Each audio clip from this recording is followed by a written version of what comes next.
Good afternoon, everyone. My name is Giselle Fernandez, and I am your moderator today, and excited to dedicate this next hour to this dynamic Latina force in this nation, driving the growth in our economic future and driving the growth, as a matter of fact, in our economy today.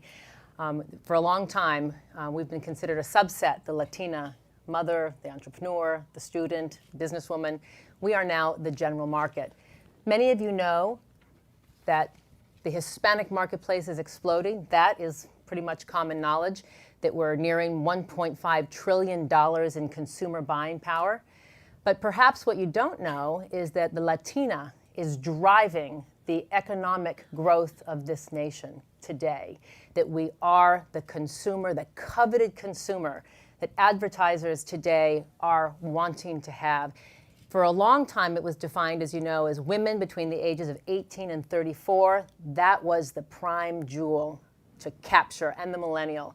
We make up the majority of that demographic today. And 60% of us, 60% of Latinas are under the age of 35. As my good friend Monica Gill has said, that puts us in prime acquisition mode for an array of products and services, from big cars to home purchases to things that we do not normally associate with the Latina purchasing power. So instead of giving you a lot of statistics like in 86% of our households, it's the Latina who holds the purse strings. If you thought it was a macho culture, think again. It is totally matriarchal. And we have the A-team here, the A-team who's going to take you into a world that is untapped, and it's exciting if you want to grow your business, expand your business in the future. This is not trying to attract the multicultural, diverse subset of America. We are the new America. So with that, it is my honor to bring to you, to the Milken Conference, literally the top minds in this space of a new economy. To my very left is Nina Vaca. She's an entrepreneur, a civic leader, philanthropist, and she's the chairwoman and CEO of Pinnacle Group, which is named in 2015 the largest woman-owned company in the country, at crossing over $1 billion recently. And she's also believed to have the #1 Latina-owned business in the country, the biggest in the country. And then we have the oracle of all Hispanic data, Dr. David Hayes Bautista from UCLA, who is just he's got his finger on the pulse of everything in Latino politics and data. And I kind of messed that up a little bit, but I'll get back to it. You can look in your program books. Dr. David Hayes Bautista is professor of medicine at UCLA and also the head of the Center for Latino Health and Policy at the School of Medicine at UCLA. And then Monica Gill is the Senior Vice President of Multicultural Growth and Strategy for Nielsen, and has been in this space studying and observing Latina trends as the primary consumer buying force in America today. Looking forward to hearing all that she has to bring to us this afternoon. And then from Google, the Chief Education Officer is Julianne Crummett, waving to us. She is responsible for re-archetyping who we are in technology and media, and is a vital force and a vital young force to showcase who we are in a very vital time in our economy. So welcome to you all. Thank you. So David, let's start with you. All right. Set the stage for us. There is a perception perhaps that we are just a subset, not the general market. Who is the Latina dynamic economic force today? Well, if we could have slide number 7 up. This is a report that caught Giselle's eye, which is the reason why I'm here, and that we did last year, looking at young Latinas in the state of California. And you notice how it is titled the Latina PostMillenials. So this is the generation after the millennials, the turbocharged Giselle generation. Turbocharged Giselle. Well, what the heck does that mean? Well, and I've heard this even just recently, there's a way that Latinos used to be 30 years ago. Yes, low education, low income, high school dropouts, and poverty, et cetera, et cetera. And I just heard some speaker within the past 2 weeks talk about how half of Latinos don't graduate from high school. That was 30 years ago. This is very, very different. As we look at these young post-millennials, the Latinas, are 2 to 3 times more likely to graduate from high school than their parents. Close to 90% will graduate from high school. 10 times more likely to graduate from college than their parents, and they're going to earn 5 to 20 times more than their parents during their lifetimes. This is happening, boom, just like that, from one generation to the next. And we have never seen a generational change like this since the baby boomers. Just huge. So if already good things were happening, they're going to happen even more quickly. So if we go to slide number 2, we will see the post-millennial generation in the top 11 Latino markets. The dark part of the bar are the Latinos. And you notice in some markets, such as Riverside, San Bernardino, San Antonio, Los Angeles, Phoenix, over half, close to 2/3 of all post-millennials are Latinos. So this is a huge piece of the future. But remember, turbocharged the Giselle generation. They're just going to leap way past their parents. Another big point is that we're born here for the first time since our parents' generation.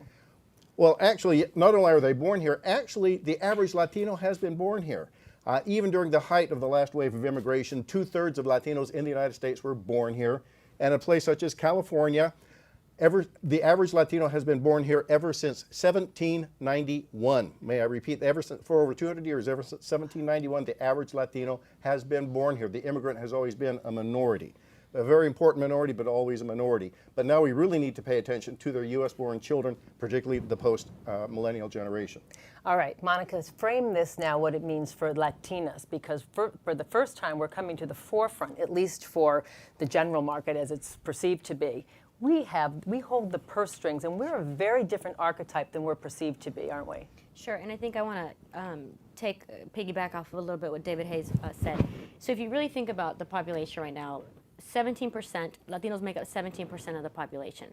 Latinas also make 17% of the female population. In the next 40 years, Latinas are going to be 30% of the population in the United States. So what does that mean for marketers? What does that mean for networks? What does that mean for consumer CPG companies? It means the fact that if you start thinking about who your core constituent is for growth, it's women 18 to 34. It's the soccer moms, right? So guess who are the soccer moms?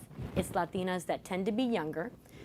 You mentioned 60% are under the age of 35, but 45% are under the age of, 74% are under the age of 45. This is your key constituent. So if you're trying to market to this and you're trying to grow your business, what's happening is that Latinas for the first time are in a position to not only be important because of the size of the population, because they can significantly influence the growth of your brands. So look at across, for example, all 15, the top 15 CPG categories in the country. Latinas are outspending every other ethnic group in those top 15 categories, things like wine, things like cheese, things like beverages. They're having kids, they are younger. You mentioned their youth and their age and the fact that they're having more kids right now. 1 in 5 women in the U.S. are Latinas. They're having kids. This means that these are, again, going to be the soccer moms. But if you think about it, it's also the opportunity for general market to stop looking at general market from being other. They're Latinas. These are all the women in this space. So there's so many different data sets that we can talk about, but I think if you really start to look at the Latinas, we have to stop looking at them about just demographics and start seeing the demand. And Latinas are going to drive the demand for every major CPG company, for every major network, because of their youth. And I like to say that they're guardians of culture and advocates of change. They want to be both. I call them the 200% population, 100% Latina, 100% American. And guess what? It's like having 2 sets of closets and you're picking and choosing and you're deciding that what you want your outfit to look like. It's the same thing. They're picking from both cultures and they're bringing it with them to their jobs. They're bringing it to their schools with their kids. And every marketer needs to understand this new Latina identity, if you will. And it's not just a language marketing dynamic. You can market in English and in Spanish, but most of our families now speak both languages. Yes? Right, you've actually seen an increase in the bilingual population. There's still going to be 40% of Latinas households that only speak Spanish. But what you're really seeing is you're seeing a growth of that bilingual population. So the way that I say it, it's not either or, it's and. When you think of language, think both. And. Because it's not that we're choosing to speak one or the other. It's the fact that we are seamlessly transcending between cultures without even thinking about it. And language will be a thread that all marketers need to understand moving forward. Great. We'll get back to some of those points. And Julianne, we are early adopters of technology. We're over-indexing in all media platforms and smartphones particularly. How important is the Latina consumer to Google and others like you? I think incredibly important. You see it across a lot of the initiatives that we've started in different verticals, including sales and marketing. I believe we just had a marketing summit for all of our major brands in the Hispanic space, and the amount of data that's out there, I mean, you're hearing it on this panel. It's mind-blowing, and I think one of the things that I focus on is that intersection between data, media, and technology. So one of the economic questions for Google is really about the pipeline of our employees for the long run. And if we look, there's a huge job shortage, job surplus to technologically trained shortage, right? So we're not training an economy for the future that we're literally building right now. And it's actually a theme I've heard in a couple panels today, which was music to my ears. But specifically within the Latino community, when you think about the growing number of our percentage within the population, and specifically with Latinas, and the over-indexing in education, the issue is that we're not making a translation between high consumption of technology and high making of technology. And that's what I focus a lot of my work on, is how do we make that translation through storytelling? Because if we are over-consuming in media, there's an incredible opportunity to reach through storytelling and meet people where they are, whether it be on YouTube, whether it be in traditional media that's being watched on 500 different types of platforms, and reshaping a narrative away from that hacker, nerdy stereotype, usually a white guy with glasses. Everybody know what I'm talking about? Yeah, has no friends, usually. It's really attractive to a lot of people. And the problem is that's what we're getting on the other side in terms of our pipeline. Pipeline is predominantly male, sometimes Asian, and even that is perilous in terms of a claim.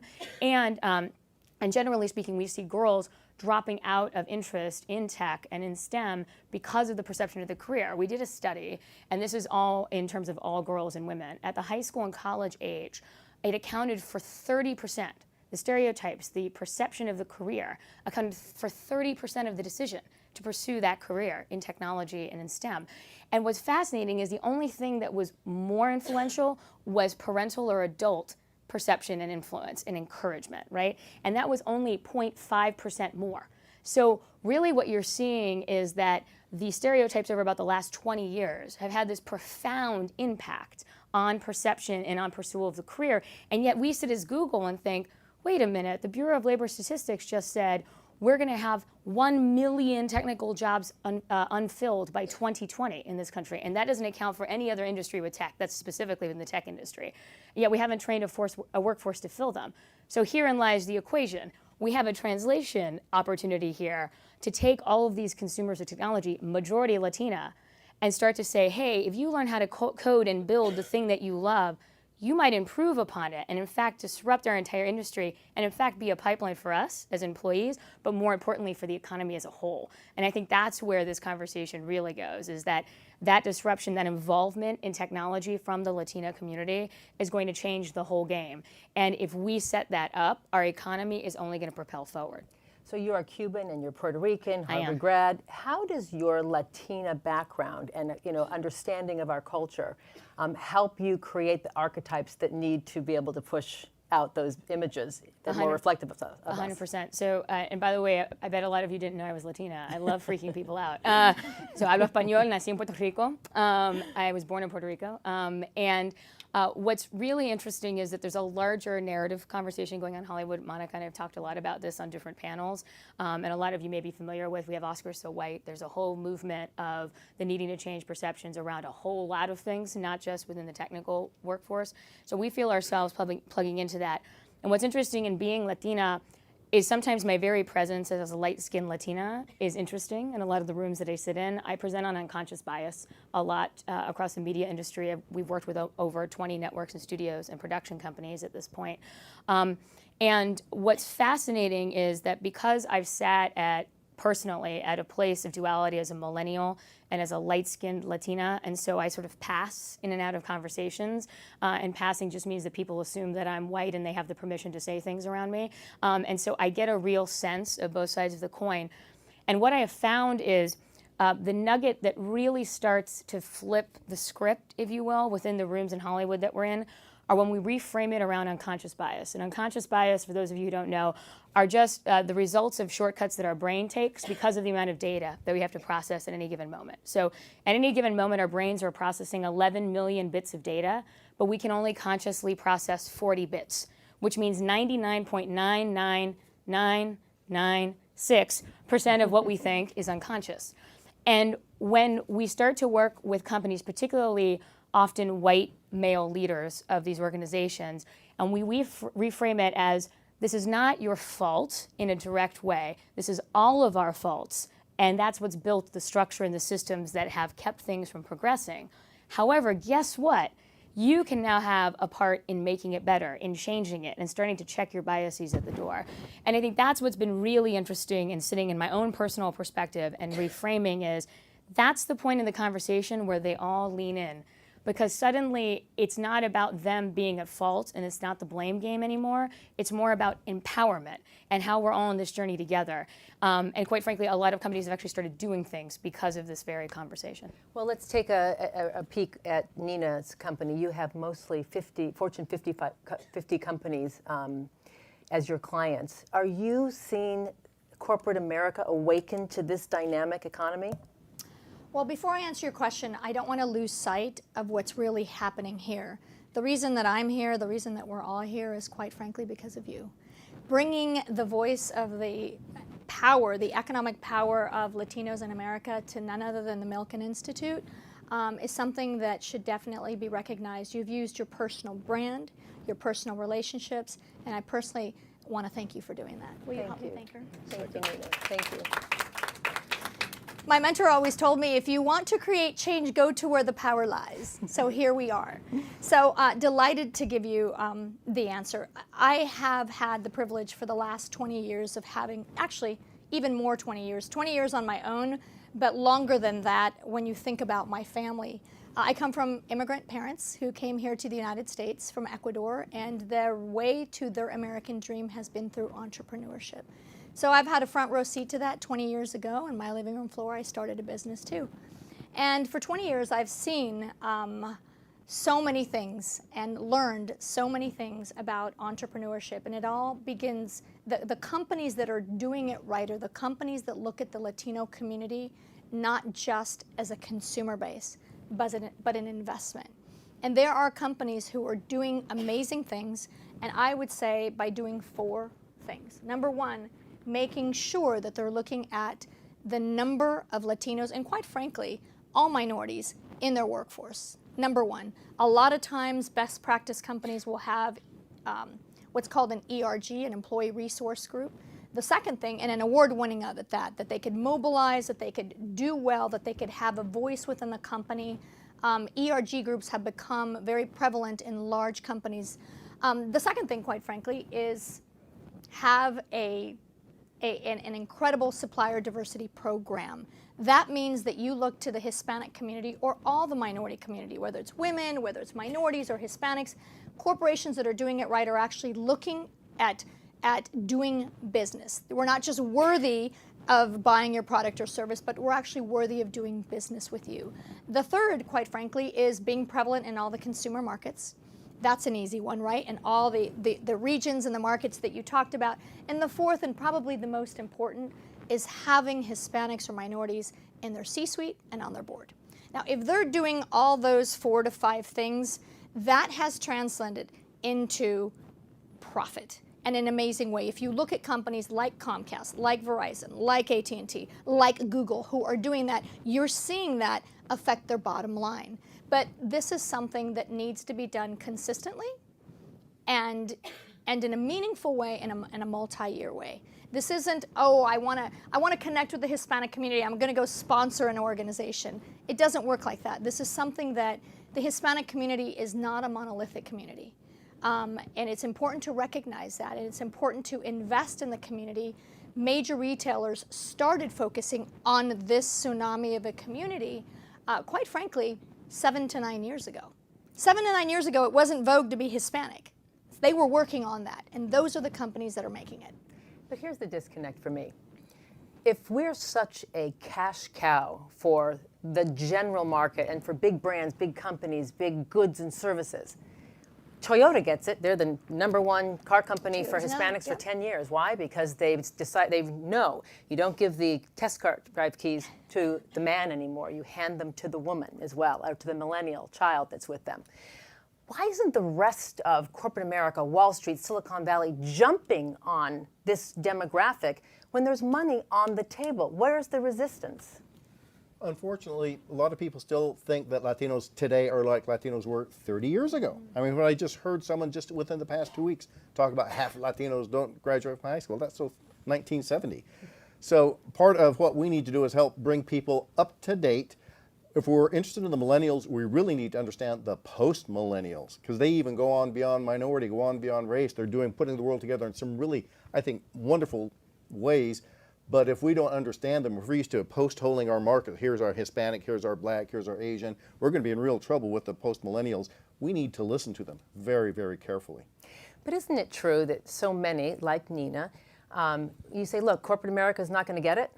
We're going to be entrepreneurs and do it ourselves. And there's been a lot of success stories. You've seen a lot of success stories. Oh, I see them every day. And again, I've had a front row seat to this, just working with the United States Hispanic Chamber of Commerce, an organization that represents over 4.1 million owned Hispanic businesses. And to answer your question, it's an issue of wealth, right? How much purchasing power do you have? And so when looked upon the Hispanic community, you're right, a generation ago, even in entrepreneurship, we were only in certain sectors. Today, the Hispanic entrepreneur, the Latina entrepreneur, 7 out of 10 Hispanic-owned businesses are ran by Latinas. And don't forget that in this country, 60% of the vast new jobs created in this country are created by small business. And Latinas are starting businesses at 3 times general market. And so we have figured out that the way to the American dream can and always will be education, but it can be entrepreneurship. So for me, the 2 biggest ways to build wealth in the Hispanic community, again, aside from education, because that's the #1 issue, happen to be entrepreneurship and STEM. I look at STEM, and I happen to be in both. I look at STEM as the new American dream. In a STEM field, you will make $3.4 million through your lifetime.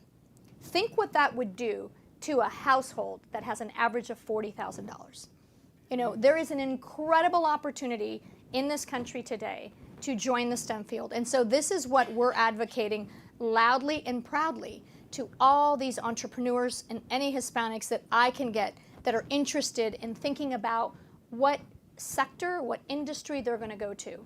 And so I wanted to jump in on that question. I hope I answered your question. But no, you did, and I think it's an important point of what to support in moving forward to tap into this economy. I think that what has fueled me and what has wanted me to bring all of us together is why America doesn't actually see us accurately, and who is doing it right. Monica, you deal with companies all the time, and you advise them how to reach the multicultural consumer.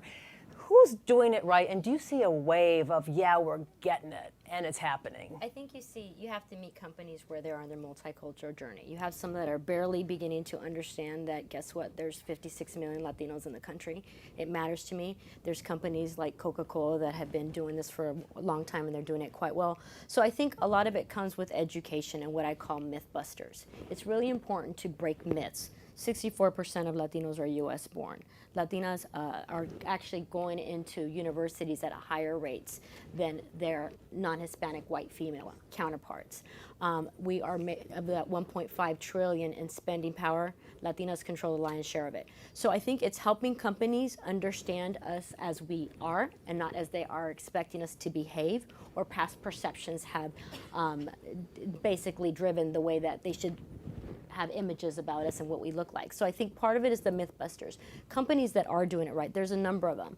I think there's, for example, a lot of the cereal brands have understand that their core consumer is dying. So they've had to reinvent themselves, if you will, in terms of how do you market to it. And they've been making very successful campaigns at targeting to Latinas, honey oats. They did a really good campaign targeted towards Hispanic females, which actually demonstrated to them that there's a 7% lift when they did this Hispanic targeted campaign to Latina women. Kraft Macaroni and Cheese has done an exceptional campaign where they partnered with Walmart, for example, and they said, let's take five of your stores, which are heavily Hispanic, and they realized that when they did a Hispanic targeted campaign, they were able to see increase in sales by 4% in just those 4 stores for their mac and cheese. And there's a lot of the automotive companies have realized it. I think automotive is quite at the forefront. Technology, mobile companies have realized this. And the reason mobile companies have paid a lot of attention to this, because disproportionately, Latinas use smartphones more than any other ethnic group. Latinas tend to have a smartphone at 70% the rate. That's 13% higher than their non-Hispanic white counterparts. They also tend to stream and download more video than any other ethnic group. At the same time, they're using tablets. So why does this matter? If you think about the media industry, for example, what are the 3 things that are keeping them up at night? Mobile, streaming, and tablets. And Latinas are over-indexing in all of those categories. So if you see the companies that are doing it right are the ones that do have a stake in it. So for me, it's really about how do you size the prize for them and show them the money they're leaving on the table by not investing in Latinas.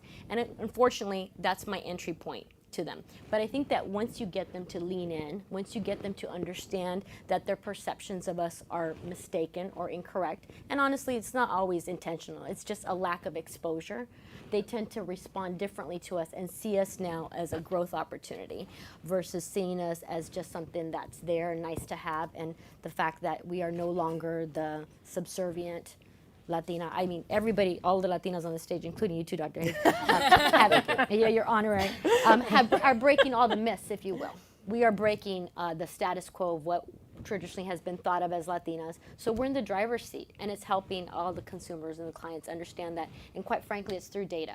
One of the things I say all the time is it's really great to go into companies, and they want all this information for free. Our data is not free, and it shouldn't be free. And if this is your core consumer, your core market, you have to invest in understanding our behaviors, our preferences, just as you would as any other market. So for me, it's helping them understand the size of the prize and for sure investing. Data is not free, and it shouldn't be for this important demographic. And the numbers tell the story. So if you're looking at the huge numbers and the huge profitability that comes from accessing our community, you have to wonder, especially with your data at Nielsen that shows when you have a Latina personality or celebrity or whoever our PewDiePie is, which you just mentioned to me a few minutes ago, Julianne, that it drives up business. You mentioned to me that when Jennifer Lopez appeared on Dancing with the Stars, the numbers shot up. When she didn't, the numbers went down. If that's the case, and we're such a celebrity brand alliance culture, why isn't it that there are more, studio heads and media chiefs that are Latina or Latino? Why aren't we more in positions to influence, as Julianne is, the media perception of who we are? Because there's clearly a problem in Hollywood, a problem in media technology when we over-index and we're the consumer that these economies depend upon. What's it going to take to change? So I'll start fielding. Monica, we'll tag team on this one. This is a meaty one. I think, in terms of why we're not at the table within Hollywood, so before I worked at Google, I worked on behind the camera diversity initiatives at NBC Universal. So for full transparency, I come from the entertainment industry. And what you see is things are slowly starting to change at the top. Channing Dungey being named head of ABC Network and Studios is, I think, a huge step forward. First African-American head of a major network in history, which I think is amazing in terms of the major force. We're seeing that through the pipe, due to a lot of programs that have started in the last 20 years, we're starting to see a shuffle upwards, which is exactly what intentionally happened. I think there are a lot of structural problems within Hollywood that are starting to be exposed, thankfully, through social media and accountability. I think accountability is something we talk a lot about at Google. Part of the reason we published our numbers, and we suck at this, we say it pretty openly, and part of the reason we published our numbers is we wanted everybody to do the same, because we believe transparency in data leads to action. You've seen also in Hollywood a lot of publication of data from USC and UCLA and Gina Davis Institute and others, and that has sparked a tremendous conversation that I don't think we've seen the likes of in a little while, and an accountability like Oscars So White that happened with the nominations this year. And I feel like structurally we've had a lot of economic barriers early on in the structures of Hollywood. If you enter at the agency level, which is how most people enter the entertainment business, nobody at the agency level pays enough to subsist in Hollywood or New York on an assistant salary or mailroom salary, often unless you have other levels of support. You can't necessarily last the amount of time that structurally was needed to move up to being an agent. So we lost a lot of people at that point in the pipe. The agencies realized this. CAA is one of them, Creative Artists Agency. I think there have been training programs now have been implemented within a lot of the networks and studios that have helped people grow in their career, which is how we see somebody like a Channing kind of moving up. I think Bella Bajaria, head of Universal Television, is another example. And so my feeling is as these barriers start to get removed, we're seeing more and more of us kind of move up the ladder. I can name Joey Chavez, who's at TNT and TBS, who I'm sure is going to be a network head. If you're watching, Joey, I love you. And my hope is that those structural things have started to break down. The internet and YouTube have been another component of that. The disruption of media itself has helped to start to break those things down. If anybody can upload and shoot something on their phone, then suddenly it's a whole new ballgame. You don't have to wait for the system to catch up with you. You can get ahead of the system. I think that's something else to think about. You see creators like Dulce Candy really popping on YouTube, and YouTube paying attention. Susan Wojcicki just came out with a fantastic article in the last week, I believe in Ad Age, where she talks about specifically female consumers and viewers and how it ties directly to advertising dollars and bottom line. The advertisers are now coming and saying, we want more content on your platform that reaches X demographics. Help us, help you. And what's really interesting is that Susan's point in the article is what they're wanting is not the pandering, but rather the thing that feels authentic, that tells a story, that is organic to a female experience in many different ways. You see the Dove campaigns, you see Barbie and the new bodies. I'm really proud to serve on the Barbie Global Advisory Council and very proud of what they've done as a brand. And the campaign they've launched around that taps right into that. And Susan mentions that campaign by name because I think it's really important to understand that in the digital space where all the advertising dollars are moving, there is this sense of authenticity and of storytelling, which is so transparent to our community and so necessary to our community, but is really much more necessary to the consumer writ large, the millennial consumer writ large. And I think that's really exciting because that's an alignment right there. And so with that, I feel like the future is bright in terms of online and digital advertising and content.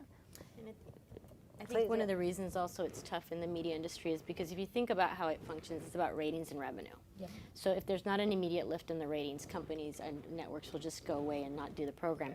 And the reality is that when you think about programs like the George Lopez show, which was on for some 7 seasons or something, they made a calculated risk that they were going to leave the show on. Friends never did well in the beginning, and how long did it last, and it became the most popular show. So I think it's working with the network presidents and the creators to make sure that they understand the authenticity component of it, to again make sure that they're not pandering to us. I think Latinos always will say that they want to be able to see something that is general market. Chandra Rhimes has done a extremely well job on it, but if you're an African American watching the show, you can understand elements of culture that relate to African American audiences. We want the same thing.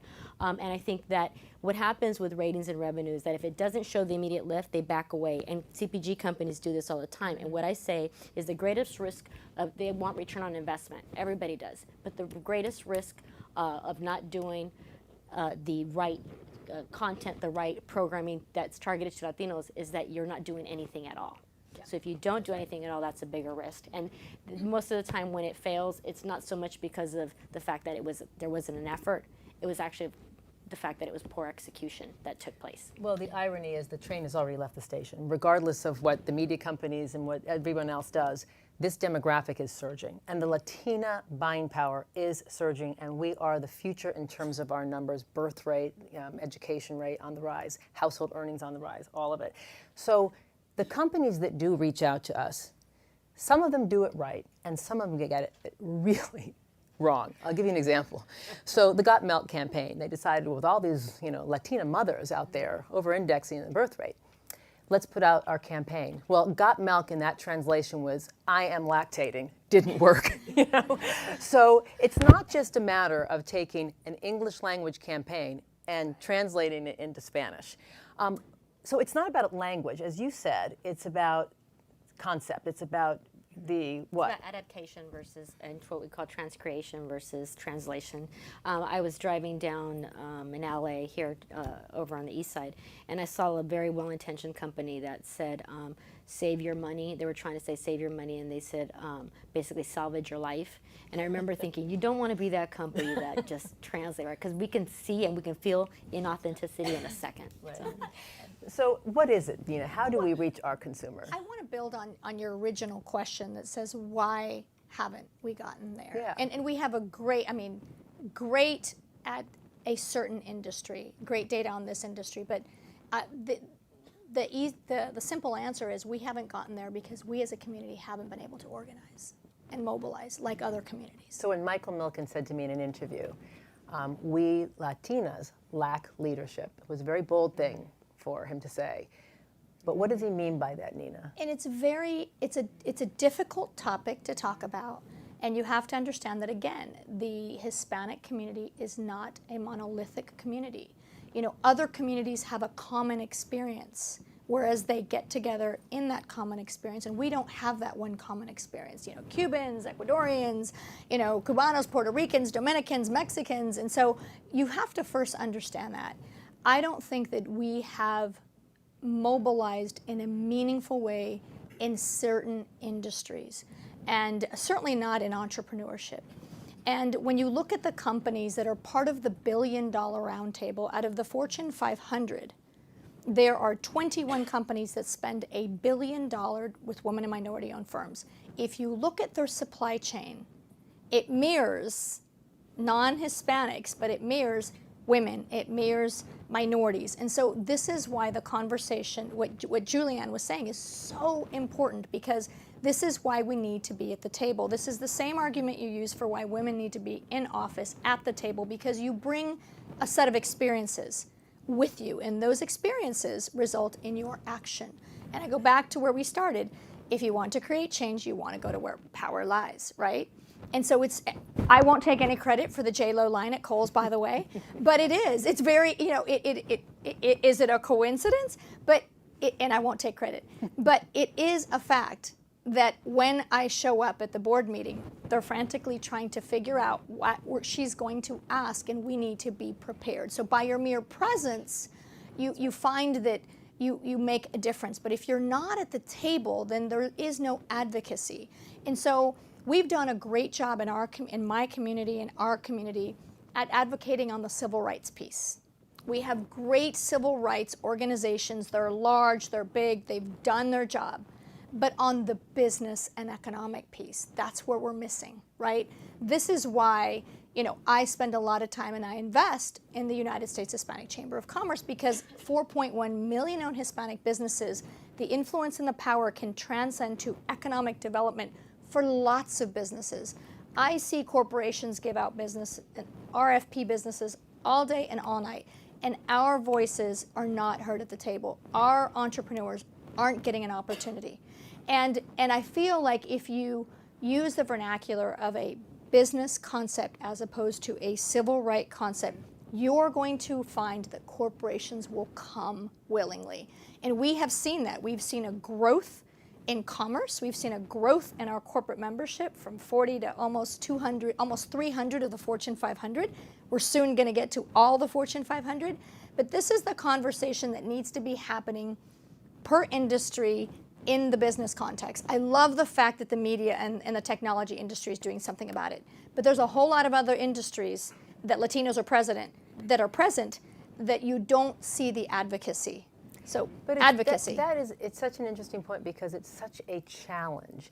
Because, you know, the private equity doesn't want to invest in minority-owned businesses, but why not? Look at the numbers.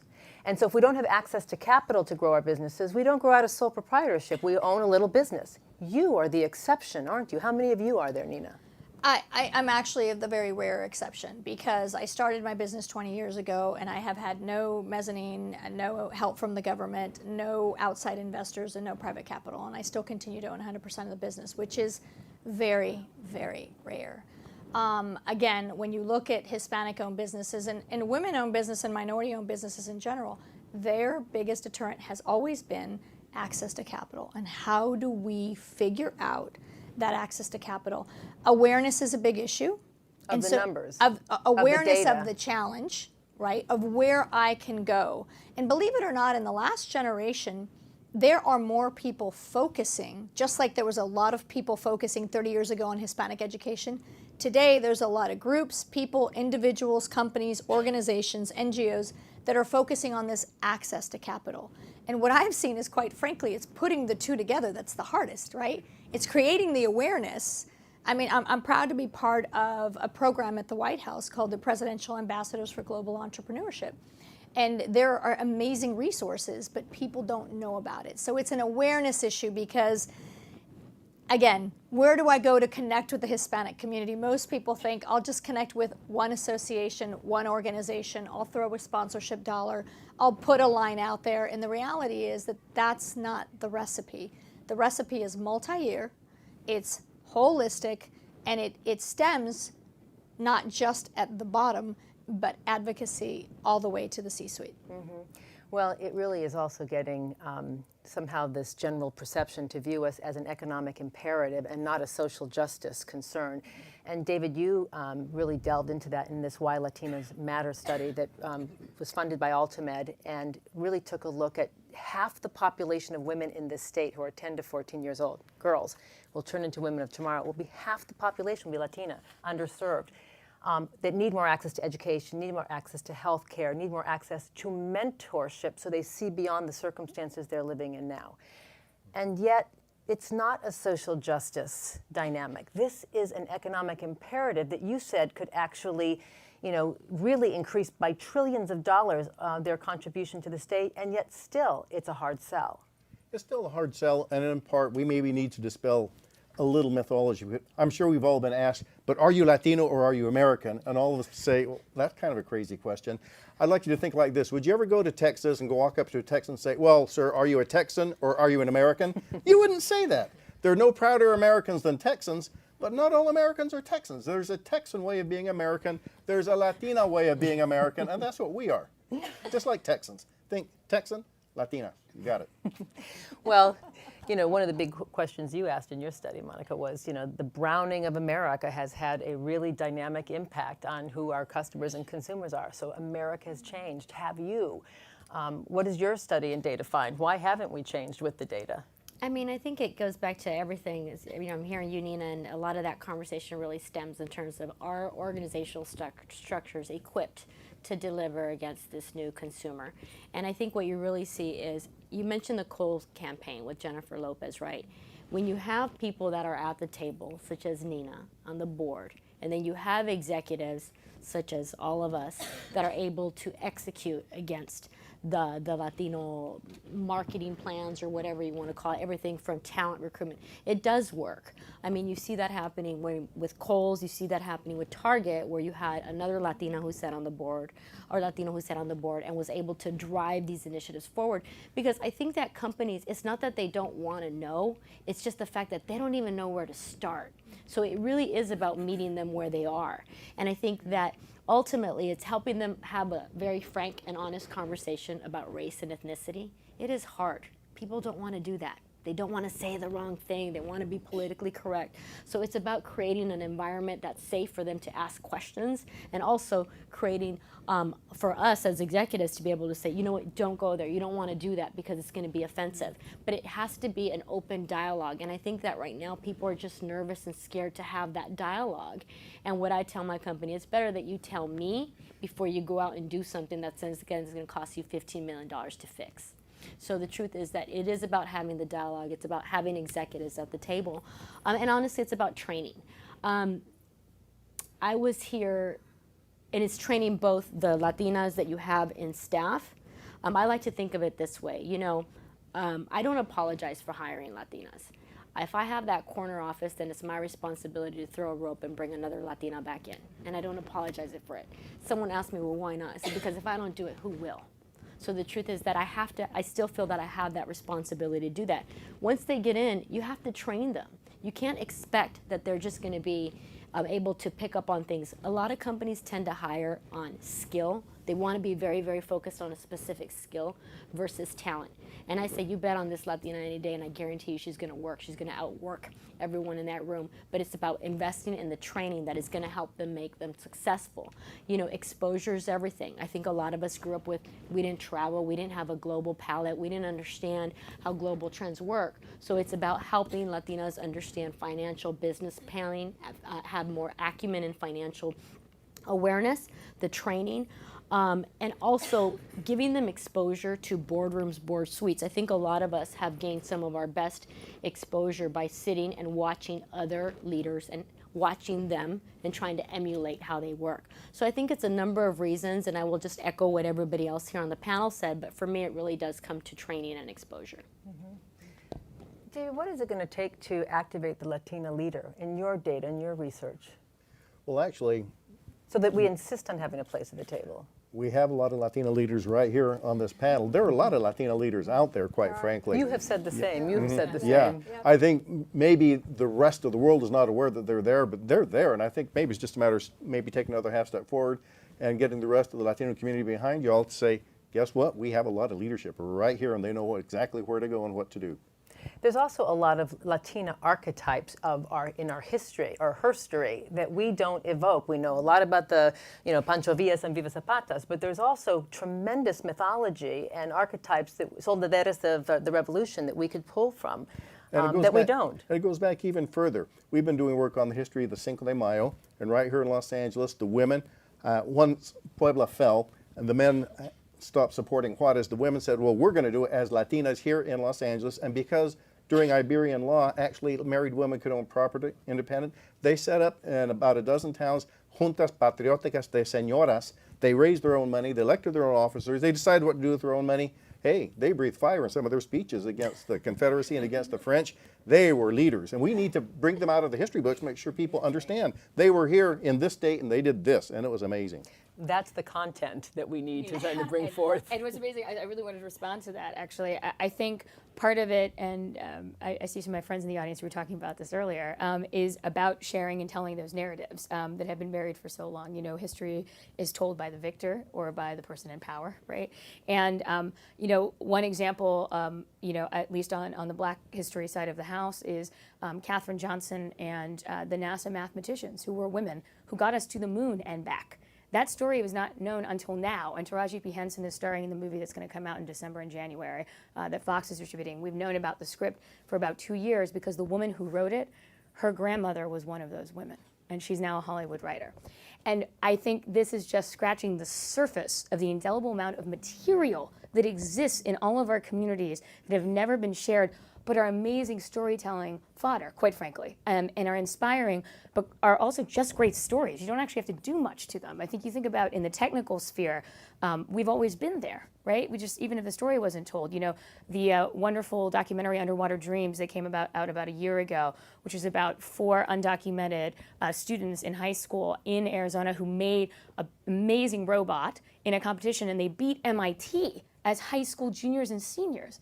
And that story wasn't known for the longest time. And then the real truth of that story is that only one of them is now an engineer. The others have not made it due to other structural things going on in our country.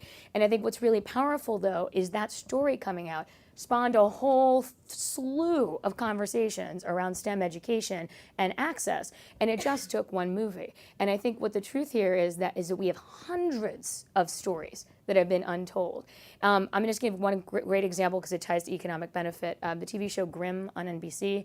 It is a great sort of folkloric show about the Grimm tales, and it's a sort of cop procedural with a sci-fi kind of fantasy element to it.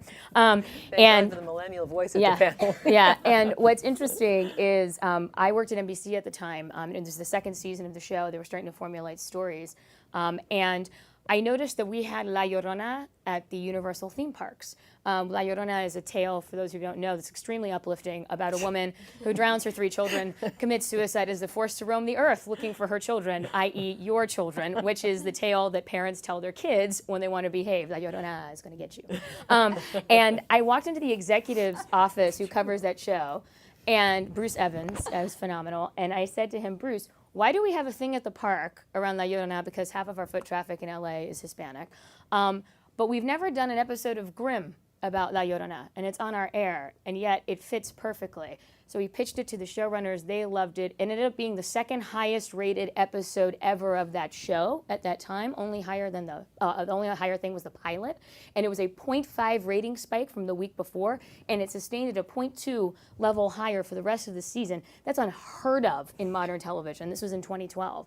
And what happened on that show is they kept some of the characters recurring over time because they realized they brought in an audience, and they now tell multicultural stories on that show because of it. They've covered Native Americans, a bunch of tales from Asia, etc., because they saw the economic benefit directly to the audience and doing it in an authentic way, which is what we're talking about. It's about fitting it in very organically to the show and the way that fans love that show, but just telling another story that people didn't think of. And I think for me, that's a really clear example of something that anybody could do leaving this room, is to think about where your blind spots are in what you already have, what you're already doing, whether that be research, whether that be content, whether that be product, and then thinking, what questions am I not asking? Who is not in this room? And should I invite somebody else into this room? You never know what might happen. Mm-hmm. And speaking of stories, I mean, we've all mentored a number of Latinas throughout our careers. And Nina, you certainly have. And you have some amazing stories, more in the real life realm of young women you've mentored who've gone on to create drones and, you know, some really aha, you know, like surprises. Can you share just a couple of them with us? Sure, I'd be happy to. And just to build on what Julianne said, Julianne and I met not long ago, but it was very clear that we had the same passions. And in fact, we had the same sayings. I like to say, you can't be what you can't see. She likes to say, see it, be it. And so I've now stolen her hashtag, and I use it frequently, and that is see it, be it, because I think it's really important to understand the power of role models. And I use it in my own personal life. I never would have dreamed I would be where I am today unless I saw 3 women that looked just like me that have actually accomplished that. Who were they? Actually, Vilma Martinez, who sat on the board of Anheuser-Busch, Maria Sastre, who sat on the board of, as you know, with Laidlaw and Darden Restaurants, and of course Linda Alvarado, who sat on the board of PepsiCo and 3M. I went to a conference. It was a very small conference. It was only 50 people. And I always like to say 80% of leadership is just showing up, you know, to steal Woody Allen's words. And I went kicking and screaming to the conference. It was 50 people. I thought, what in the world am I going to learn? It's a very small Latina conference, but I went. And it was the first time that I saw those 3 women. And I walked out of there and I promised myself that day that that's what I would be and that's what I would do. And all of them became personal friends, which is the cherry on top. But your question was, back to your question, I got on a segue. When you reached out to mentor, you have huge success stories as alumni. Right, and let me tell you, I've taken that whole notion of you can't be what you can't see, and I've taken my personal business success to really as a responsibility. And so I founded a program called At the Table because I felt that the contributions that women and Latinas make in this country should be shared. And there should be an awareness through storytelling. And so the initiative actually has a lot of networking and tools and resources for women, not just entrepreneurs, but all women, women in corporate America, you know, like Monica, who bring in a tremendous amount of talent. How can we create awareness that there are Latinas? Everywhere I go, I hear, well, there's not enough. I can't find them. I don't know where they are. I know plenty of them. And so how can we use the platform of the largest Hispanic business organization in America to do good and to tell these stories? And so we started, among things, we have a competition. And sure enough, as we went across the country looking for Latina entrepreneurs, we looked for the best and brightest, and we ended up with 3 in STEM. You know, not a coincidence, 3 in STEM. One wants to be a CIO in corporate America and has a tremendous track record at being an executive in STEM. The other started a company in drones, right? And the third started an app called Tag It. And so these 3 women, I believe, are representative of the new Latina. So Anna Bermudez, to pick on one of them, started an app called Tag It. And ever since she joined the ecosystem, just by joining the ecosystem that we created, she has been able to attract new investors, access to capital, new customers, is about to sign a big deal. We have an alliance with Stanford University. She's now a Stanford Fellow. And so, you know, you can take someone, and if you use the platform, you can help them navigate through the ecosystem to get to where it took me 15 years. It took Anna 15 days practically. Right. And so that's what I want to see, is I want to see more women at the table. I want to be able to take our best and brightest, promote them and move them forward. You know, what can executives do today? They could understand that the power of mentorship and sponsorship, of helping women get to these roles, and I think they're uniquely positioned in corporate America. They have that seat at the table. How can we get more? Fantastic. And we have just a few minutes left. Are there any questions? Bianca. So we've seen in this presidential election how economic power drives political power and vice versa. Oh, sorry, I'll just repeat it. We've seen in this current presidential election how economic power drives political power and vice versa. So I'm wondering if any of you ladies or gentlemen are going to be running for office. They all looked at me. That was a little disturbing. I would rather stick needles in my eyes personally, but yeah, I'm actually considering it myself in the next 10 years. Somewhere probably here in California. Yay, Los Angeles, my new home. Because I believe we're at an incredibly important moment for Latinos in terms of politics in the election cycle, and I think this election will say nothing less than that. And that means that Latinas are uniquely positioned, I think, in the next 20 years to actually run and win political office, to keep moving the dialogue and the conversation forward. And I think with that, we'll see tremendous acceleration across a whole lot of other factors and areas. and we need it, because otherwise others will define us as opposed to us defining ourselves. Nina? So every 30 seconds in America, every 30 seconds, a Hispanic turns 18 and becomes a voting age. And more importantly, that will be the case for the next 21 years. So you can easily rest assured that this Hispanic population is going to play a critical role. Never before has a population played such a critical role in electing the most powerful person in the free world, but never again will a president win that office without openly courting the Hispanic vote. And so to answer your question, they say never, but I do not have any interest in running for office. I instead will have my seat at the table and create wealth in our community so I can fund and be the campaign manager for Julianne's campaign. Everybody run video. You saw it here. No, but it's really important that we support each other, and it's really important. By the way, I get hit up for donations all over the country, and specifically, a Latina is running in Nevada, a Latina is running here, a Latina is running in Miami, and I think it's important. Again, I'm a business person. For the record, I contribute on both sides, but it's important that we actually help those who have, and I want to say this lightly, maybe not, the courage to run for office. Exactly. You want to be able to support those who have the courage to run for office, but they need money. They need support. There was a question over here. I'm sorry, Monica. Herman Santos on the board of the Los Angeles County Retirement Board. We have about $50 billion on their assets. But one suggestion I will have is that, pension funds are the largest source of capital.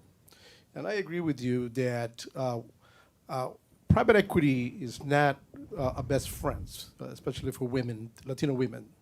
And that I know that from experience, because it was very difficult for me to try to deploy $100 million to a particular Latino private equity firm dedicated to the Latino community.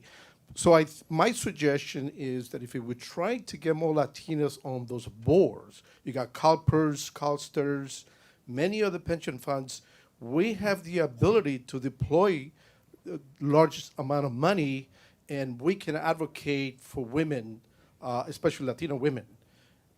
I'm very passionate about that because I have two daughters. And if I cannot advocate for them, then who will? Thank you very much. Any other questions? Did you want to say something, Monica, before we close No, out? you just your question about the percentage. Well, for me, it's just. By the way, I'll give you the data that you need for your demographics for your campaign. I have no intention of ever running. I worked on political campaigns. I come from a political background, and I have zero interest in running for office. But I do have interest in electing other Latinos for office. I was just going to say a third of Latina women currently represent all Latino elected officials in the U.S., and you've seen 126% growth in the last 10 years of Latinas who are running for office. So we're here to support you, Julianne.